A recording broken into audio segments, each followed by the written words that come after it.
আসসালামু আলাইকুম প্রিয় দর্শক, আমি আজকে এখানে একটা জমি নিয়ে আসলাম।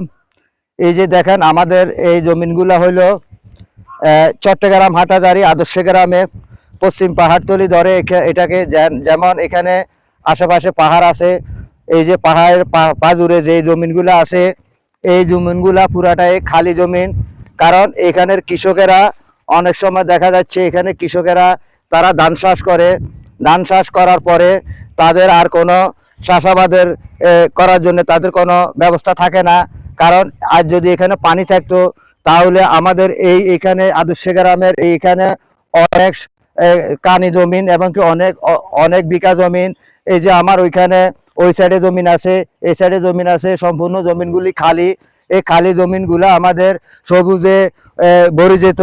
কারণ এখানে কৃষকেরা আপনার বিভিন্ন রকমের চাষাবাদ করতো, তারপরে বড় ধান লাগাইতো, রসুনের চাষ করতো, বিভিন্ন রকমের চাষাবাদ করতো। কিন্তু তারা সকল দিকে বঞ্চিত হয়ে গেছে একমাত্র পানির কারণে। কিন্তু আমরা বলি যে আমাদের এই জনবহুল বাংলাদেশে, আমাদের এই 18 কোটি মানুষের বাংলাদেশে আজ খাদ্যের সংকট কেন? সেই জিনিসটা অবশ্যই আপনারা একটু যদি নজর করেন, আপনারা যদি একটু খেয়াল করেন, তাহলে আমাদের এই আমি হিসাব করলাম, আপনারাও হিসাব করেন, আমাদের 100% এই কৃষির ভিতরে এখন আমার হিসাবে দেখা যাচ্ছে এখন 40% কৃষি আছে, 60% কৃষি নাই। কারণ এরকম আদর্শ গ্রামের মতো আরো শত আদর্শ গ্রাম পড়ে রয়েছে, সেখানে এরকম খালি জমিন পড়ে রয়েছে। কিন্তু কৃষকেরা কোনো রকমের চাষাবাদ করার জন্য তারা কোনো পানির ব্যবস্থা নাই, কোনো সুযোগ সুবিধা নাই। তাই এই হিসাবে আমাদের খাদ্য সংকট হয়ে যাচ্ছে।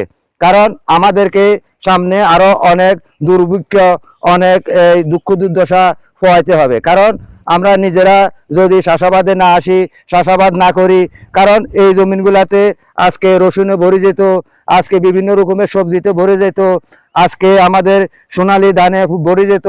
তাহলে সেই কৃষকেরা শুধু একবার তারা চাষাবাদ করে, এরপরে আর কোনো চাষাবাদে আসতে পারে না।